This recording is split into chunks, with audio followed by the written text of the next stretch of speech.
Hop, Euzu billah mineşşeytanirracim. Bismillahirrahmanirrahim. Elhamdülillahi Rabbil alemin. Ve salatu ve selamu ala seyyidina ve nebiyyina Ebil Kasımil Mustafa Muhammed ve alihi tayyibine tahirin ve ashabihil muntecebin. Mukarenetun seriatun. Biz bu üçüncü dersin alt başlıklarından son alt başlığa geldik. Burada kısacası bir mukayese yapıyor. Çok özet şeklinde İslam dünyasındaki felsefe ile Batı dünyasındaki felsefe arasında bir mukayese yapıyor. Bu zaten okuduğumuz derslerden de anlaşılıyor ki Batı dünyasında Rönesans'tan sonra Galile ve Kopernik onların yapmış olduğu keşiflerle bir hareket başlıyor. Özellikle Batı dünyasında 1000 yıl Hristiyanlık adına hüküm sürdüren dini anlayışa karşı bir hareket başlıyor. Ve başlamış olan bu hareketle yeni fikirler, yeni düşünceler ve bu yeni fikirler ve yeni düşüncelerin tamamını da okuduğumuz derslerde özet bir şekilde değinildiği gibi insanın epistemoloji ile ilgili bazen bakıyorsunuz ki akılcılığa, rasyonalistliğe kaymış. Bazen de bakıyorsunuz ki pozitivizme, doyumculuğa kaydığını görüyoruz. Genel anlamda bu iki ekol arasında gidip geliyor. Bir kısım düşünürler geliyor, aklı ön plana çıkarıyor ve akıl üzerinden fikirler ve düşünceler öğretmeye başlıyor. Bir kısım insanlar da duyu organları ön plana çıkarıyor ve duyu organların bize kazandırmış olduğu bilgiler doğrultusunda düşünceler ve fikirler öğretiyor. Ancak burada kendisinin de yazarın da dikkat çektiği, önemli üzerinde durduğu ve vurguladığı nokta budur. Batı dünyasında bütün düşünürleri fani edecek, bütün düşünürleri susturacak ve herkes tarafından kabul edilebilecek bir felsefi ekol şekillendirilemiyor. Dolayısıyla sürekli bir ızdırap içerisinde, bir kargaşa içerisinde bu felsefi ekol gitmiş gelmiş. Elbette bunun yanı sıra bazı aydınlatmalar da, bazı ince noktalar da keşfedilmiştir. Ama muhakkak bazı noktalarda faydalı da olmuşlardır. Ama genel anlamda insanlar tarafından, düşünürler tarafından kabul edilecek bir mektep, bir felsefi ekol oturtamamışlardır. Ve halen de bu durum devam etmektedir. Ama İslam dünyasını biz buna mukayese ettiğimiz zaman İslam dünyasındaki felsefi ekolleri, filozofların hareketlerini değerlendirdiğimiz zaman bunlar sürekli bir tekamüle doğru hareket etmiş. Yani böyle bir kargaşa, böyle bir ızdırabın, böyle bir karışıklığın yaşanmadığını, sürekli tekamüle doğru hareket ettiğini görüyoruz. Ki İslam dünyasında Kindi ile felsefe başlıyor. Elbette Kindi Batı dünyasında, eski Yunan'da ki felsefe Aristo, Eflatun, Sokrat gibilerin felsefelerini tercüme ediyor. İslam dünyasına onlara kazandırıyor tercüme yoluyla ve İslam dünyasına kazandırılmış olan Bu felsefe Yunan'dan ki felsefe İslam düşünürleri tarafından Farabi gibi, İbn Sina gibi bunlar tamamıyla getirip bir noktasına getiriyor. Bir tekamül noktasına getiriyor ki bunlar tarafından ortaya atılmış olan felsefi ekol meşa deniliyor ve İslam dünyasında kabul görülmüş bir felsefi ekoldur. Sonradan bunun devamında Sohraverdi geliyor. Sohraverdi de daha fazla sezgiye, bu Farabi gibi kendiyle başlayan felsefe daha fazla aklı ön plana çıkarıyor.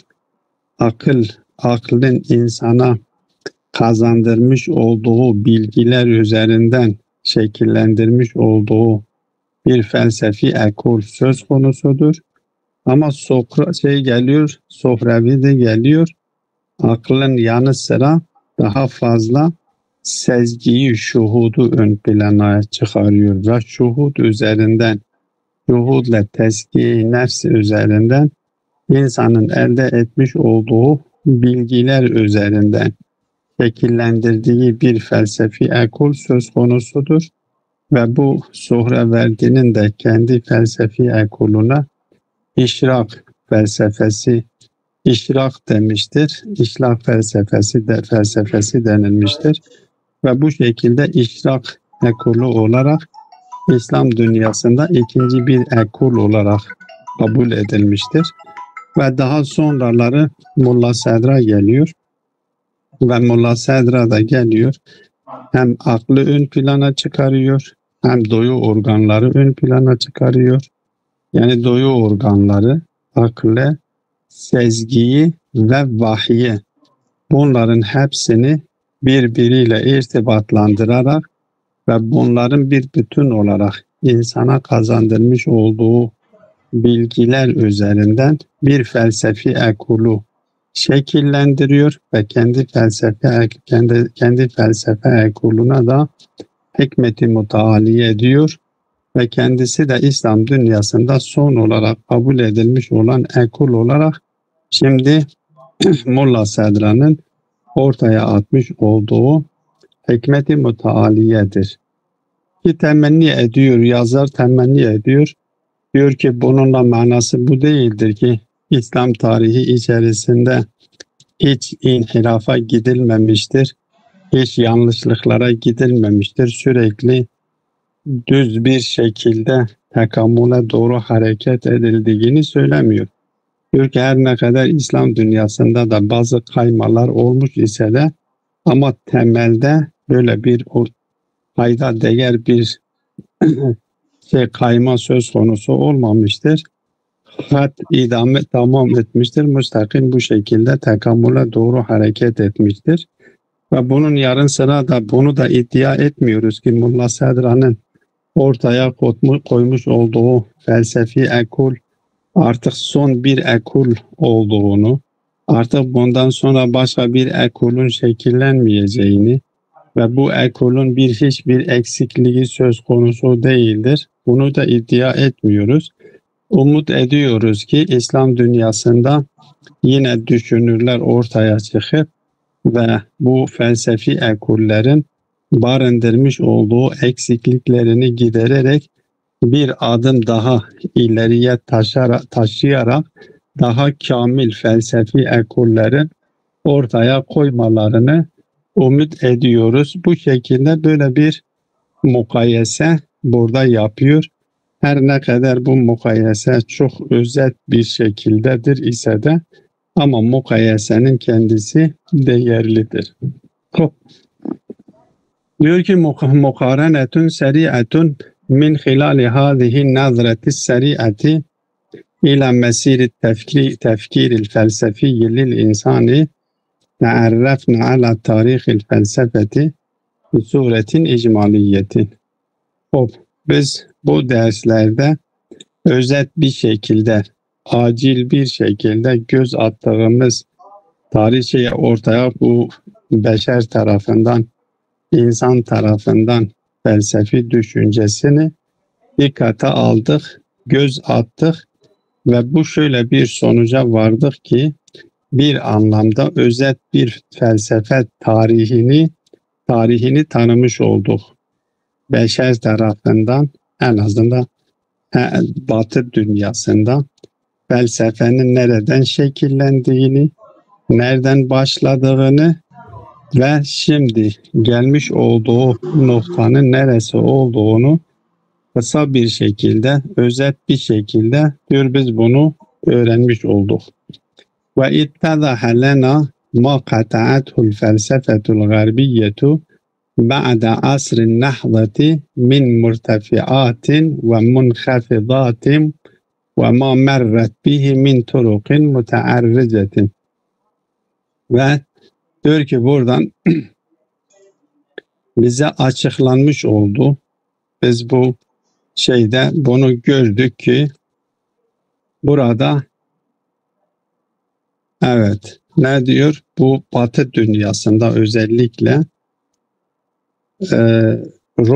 Rönesans dediğimiz hareketinin başlangıcından beri iniş çıkışların söz konusu olduğunu ve buralarda dolambaçlarının söz konusu olduğunu, bu felsefi düşüncenin yaşamış olduğu kırılmalarını biz gördük. Ve ma ta'işuhu el-anu min ved'in mutezelzilin mutenakidi. Ve şimdi içinde bulunmuş olduğu durum ki bugün içinde bulunmuş olduğu durumu da mutezelzil, mutenakız yani oturmuş, düşünürler tarafından kabul görülecek bir felsefi ekolun ortaya konulmadığını görüyoruz.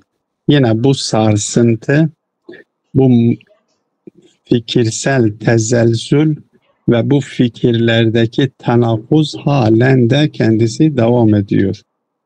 Ve ma ennehu beyyenel hin vel ennehu beyyenel hin vel ukhra beynel hin vel ukhra beynel hin vel ahiri yubdi ba'du felasefetihim mulahazatin zarifetin. Elbette bazı bu süreç içerisinde biz bazı felsefelerde bazı notları zarif, bazı ince noktalarının burada ortaya çıktığını ve yufidune fi mesailin dakikatin ve dakik, zarif meselelerini de ortaya attıklarını da bu arada bu düşünce fikir tezelzülü içerisinde bu fikirlerin iniş çıkışlarında da görüyoruz. Ve la siyemma fi mecalil marifeti, özellikle epistemoloji konusunda ki bunu önemsiyorum. Daha önceden de işaret etmiştim. Epistemoloji konusu önemli bir konudur. Zaten bütün düşünce sistemlerinin temelinde epistemoloji meselesi birinci sırada geliyor. Çünkü epistemoloji dediğimiz bu bilgi bilimi, bilginin hakikati ve bilgiyi bize kazandıran bilgi kaynakları ve bu bilgi kaynaklarına güvenilip güvenilmeme meselesi çok önemlidir. Bilahare bu mesele çözülmeden, bu epistemoloji meselesi çözülmeden, epistemoloji meselesi tam oturtulmadan hiçbir felsefi düşüncenin bir değeri söz konusu olmaz.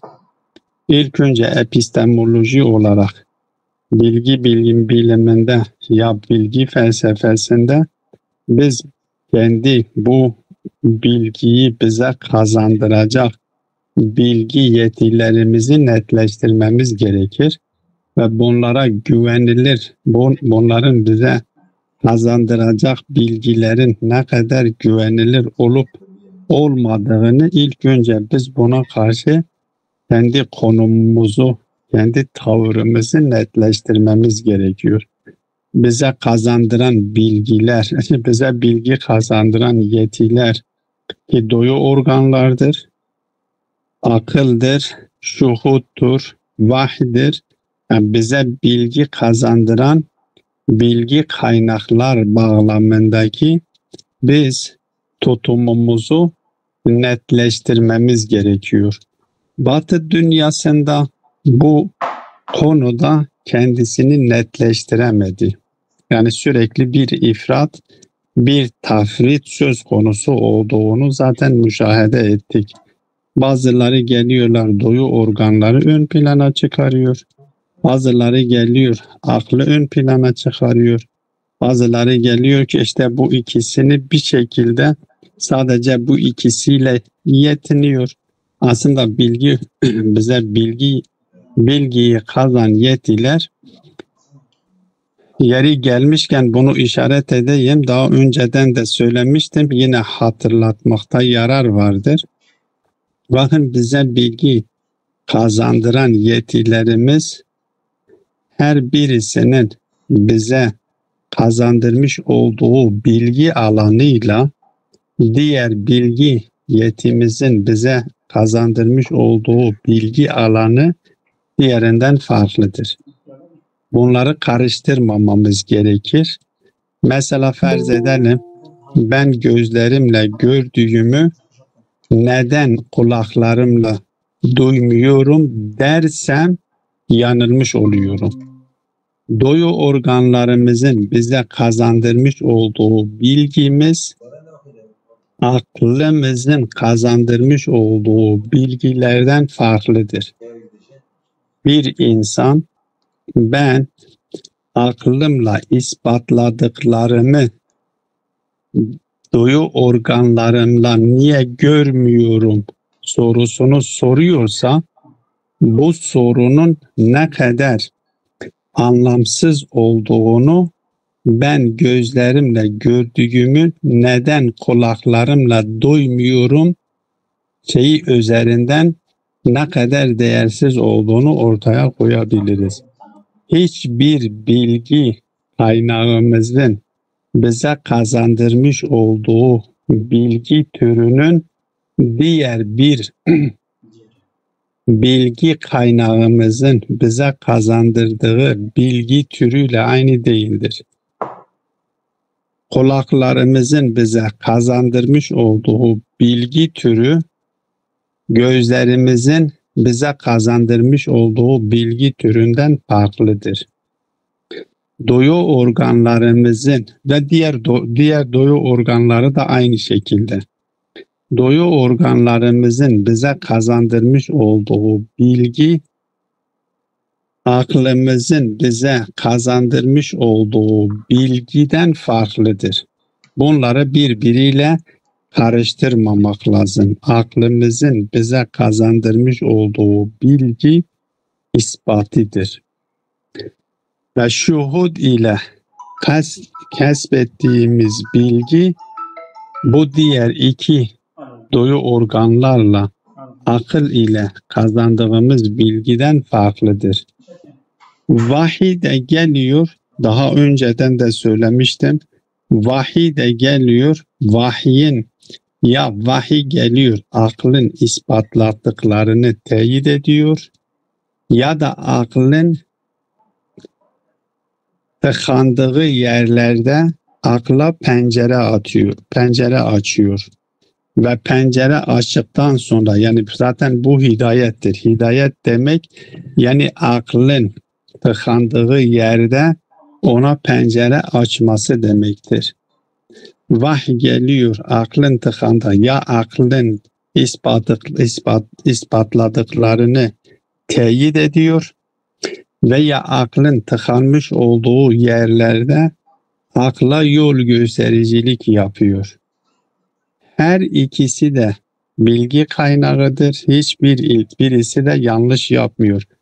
Bakın bilgi kaynakları olarak hiçbir bilgi kaynağı yanlış yapmıyor. Bunu hem dini olarak hem felsefi olarak da ortaya atabiliyoruz. Felsefi olarak duyu organlarımızın hata yapmamalarının nedeni nedir? Onların iradesiz olmasıdır. İradeye sahip olmayan bir varlığın hata yapması imkansızdır. Bizim duyu organlarımızdan hiçbirisi irade sahibi değildir. Ne gözlerimiz irade sahibidir, ne kulaklarımız irade sahibidir, ne diğer duyu organlarımızın bir özgür iradesi söz konusudur. İrade sahibi olmayan duyu organlarının hata yapması imkansızdır. Ancak bu duyu organları kullanan duyu organların arkasındaki nefis, o irade sahibi olan özgür, kendisine düşenini yapmadığından dolayı hata yapıyor. Hata ona aittir, o nefse aittir. Yapması gerekenini yapmadığından dolayıdır. Yoksa duyu organlarımızdan hiçbirisi hata yapmıyor çünkü irade sahibi değildir. Aynı şekilde aklımız da hata yapmıyor. Aklın hata yapmış olsaydı Allah'ı temsil edemezdi.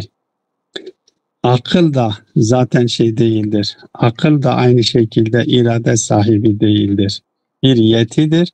Bu yeti başkaları tarafından bir nefis dediğimiz, o ben dediğimiz, o irade sahibi dediğimiz tarafından kullanılıyor. Hakkı verilmediğinden dolayı hata yapılıyor. Yani hata o özgür iradeye sahip olanına aittir. Bunu felsefi olarak bunu ortaya koyabiliyoruz ki felsefi olarak irade sahibi olmayan hiçbir varlık hata yapmaz. Dini olarak da düşündüğümüz zaman yine hata yapmaları söz konusu değildir. Zat-ı Bari Teala bu bilgi yetileri üzerinden insana hüccet tamamlıyor. Zat-ı Bari Teala eğer bir yetiyi insana yerleştirmiş bir hedef doğrultusunda bir yetiyi insanda yerleştirmişse o yeti o hangi hedef doğrultusunda yerleştirilmişse o hedefi yerine getirmek zorundadır. Yerine getirmemesi imkansızdır. Çünkü irade sahibi değildir ki ben yerine getirmiyorum desin. Bakın irade sahibi olan ne yapıyor? Yani dini olarak da biz bunu Zat-ı Bari Teala'yı dikkate alarak eğer Zat-ı Bari Teala insanlara bazı yetiler yerleştirmiş ve o yetiler ile o yetiler insana bilgi kazandırıyor ve kazandırmış olduğu bilgilerden dolayı onu sorumlu tutuyorsa o yetilerin hata yapması imkansızdır. Zat-ı Bari Teala hata yapanlar üzerinden insana hüccet tamamlayamaz. Hata yapan şeyler üzerinden insana hüccet tamamlayamaz. Eğer akıl hata yapmış olsaydı Zat-ı Bari Teala akıl üzerinden insana hüccet tamamlayamaz.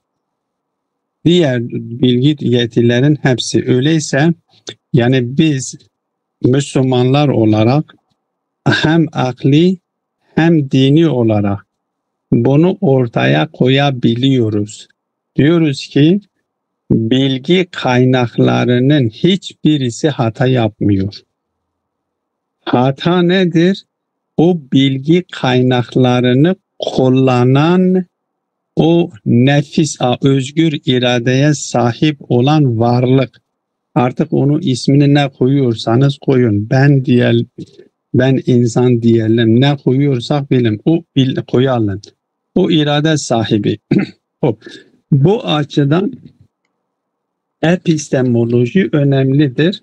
Batı dünyasında bu meseleyi halledemediler, çözemediler.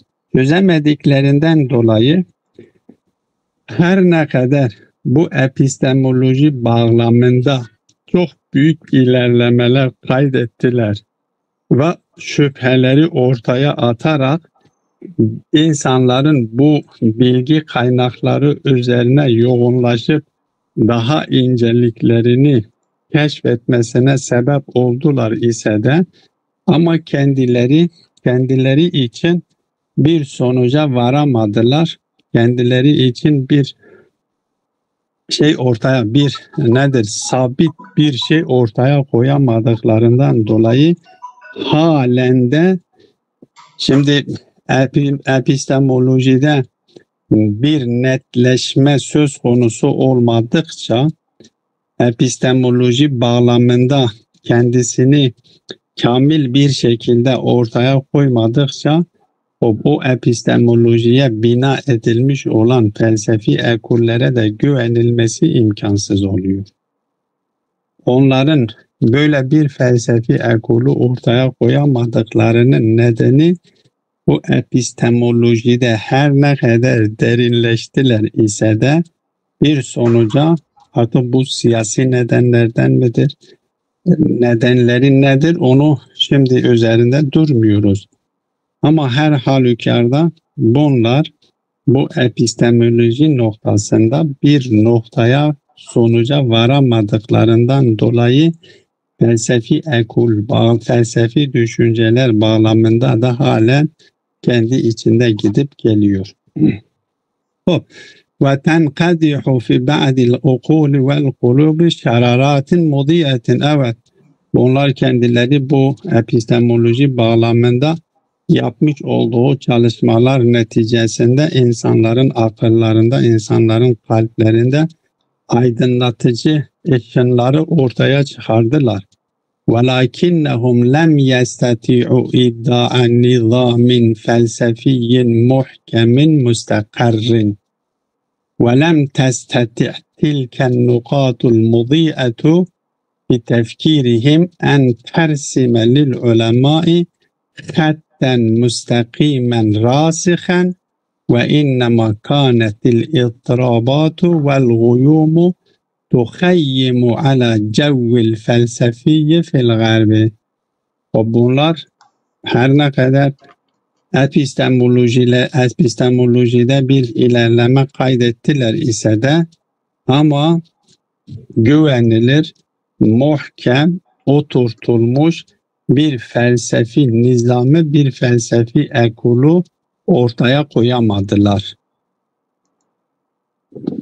Bu aydınlatıcı noktalar da onların düşünce sistemlerinde alimleri için derin ve müstakim bir hattı tersim edemedi. Ve dolayısıyla bu da yine söylediğim gibi o epistemolojilerinden kaynaklanan bir durumdur ki geçen derslerde de ben işaret ettim. Aslında onlar aklı kenara atıp meseleleri, bakın, bir karar alınıyor. Bunu ciddi bir şekilde bunu hatırlatmak gerekir ve üzerinde durulması gerekir. Onlar geldiler, insanı illeti failiye götürecek soruları kenara attılar.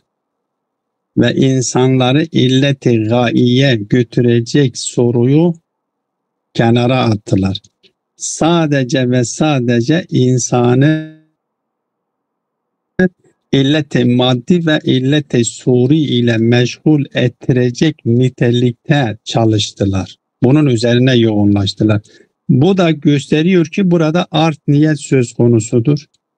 Yani kendileri eğer illeti failiye götürecek soruları sorup ve o sorular üzerinden hareket etmiş olsalardı, onlardan o özgürlükleri, yani doğayı kendi hizmetlerine almak, insanları da kendi hedefleri doğrultusunda kanalize edip insanları istismar etmelerinin önüne geçer.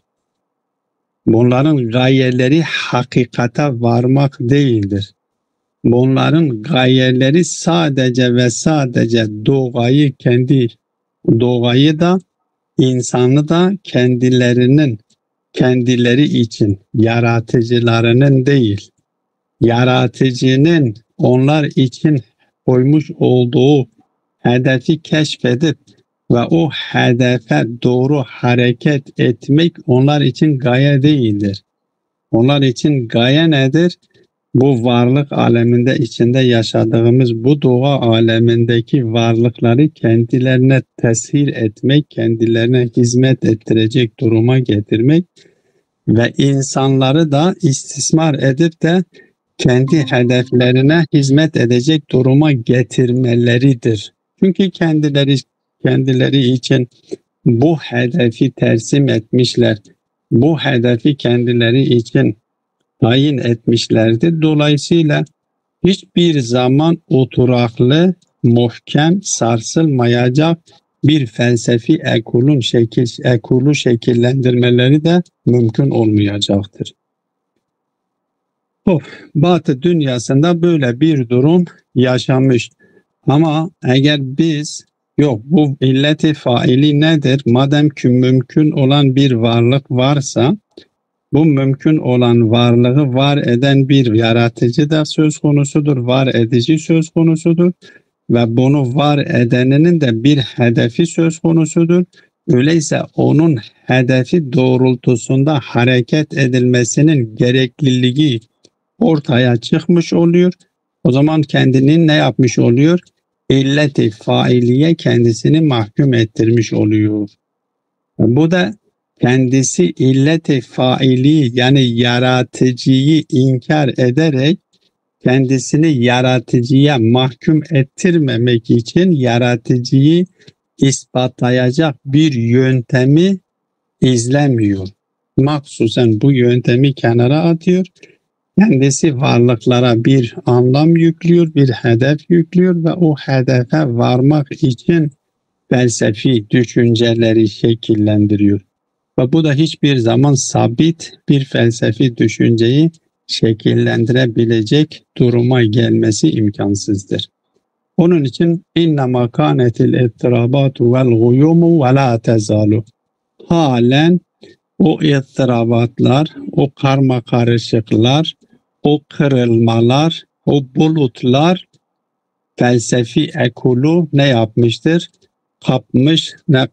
Kapsamış ve onu kendi gölgesi altında tutmuş, onu sarmış durumdadır Batı dünyasında.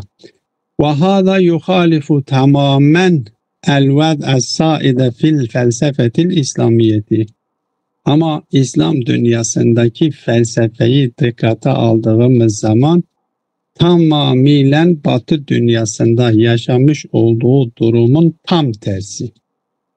وَذَٰلِكَ لِأَنَّ الْفَلْسَفَةَ الْإِسْلَامِيَّةَ قَطَعَتْ دَائِمًا مَسِيرًا مُسْتَقِيمًا وَمُتَعَالِيًا.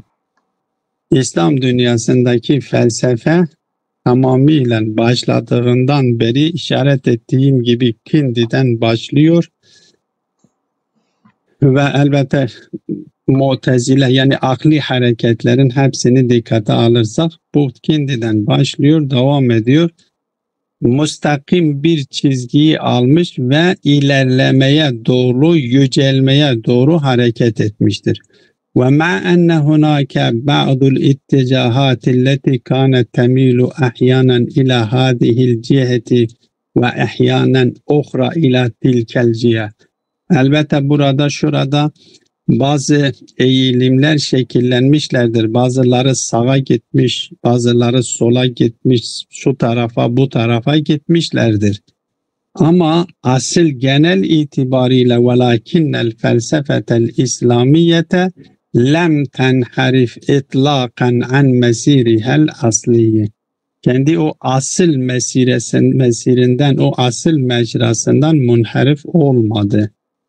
Ve cemi'ul itticahatil fer'iyyeti fiha teşbehu ahsaneş şeceretilleti temteddu li tuzallile aksa ma testeti'u minel ardi. Oradaki bütün o eğilimler, o fer'i olan eğilimlerin tamamı bir ağacın dallarına benziyor. Asıl istikametinde hareket etmiş ama o furuatlarda bu yerin daha fazla kapması için sağa sola eğilmişlerdir. فَهُوَ دَلِيلٌ عَلَى نُمُوِّهَا وَاِزْدِهَارِهَا. Bu da İslam felsefesinin daha gelişmesine ve ilerlemesine delalet eden delildir. وَكُلُّ أَمَلِنَا أَنْ يُوَاصِلَ الْعُلَمَاءُ الْمُخْلِصُونَ هَذَا الْمَسِيرَ التَّكَامُلِيَّ وَيُنِيرُ بِتِلْكَ الْأَضْوَاءِ الثَّاقِبَةِ مَنَاطِقَ أُخْرَى بَقِيَتْ مُظْلِمَةً لِحَدِّ الْآنِ. Elbette biz bu iddiada bulunmuyoruz ki artık İslam dünyasında şekillenmiş olan düşünce sistemleri, fikirler artık son bulmuş. Daha hiç kimse başka fikirleri, düşünce sistemleri ortaya atamaz. Karanlık kalmış noktalar yoktur demiyoruz. Evet, İslam dünyasında da bazı karanlık noktalar kalmıştır. Bu karanlıkları da giderecek halis, muhlis alimlerin ortaya çıkıp ve bu tekamül mesirini devam ettirerek o gizli kalmış olan, o karanlık kalmış olan diğer noktaları da inşallah aydınlatacaklardır. Bizim bütün emelimiz, bütün arzumuz budur. Ve yestenqidul kesirine minel hireti ve tehabbuti. Ve birçok insanlara hayretlikten ve tehabbütten kurtarabilmelerini arzuluyoruz. Bu işte kısa bir özet ki Batı dünyasındaki felsefi düşünceyi tarih seyri içerisinde, İslam dünyasında tarihi seyri içerisinde nasıl bir mesir, nasıl bir nesil, hangi mesirde hareket ettiğini kısa bir şekilde bize açıklamış oldu. Ve sallallahu ala Muhammedin ve alihi teyyibine tahirin. Amin.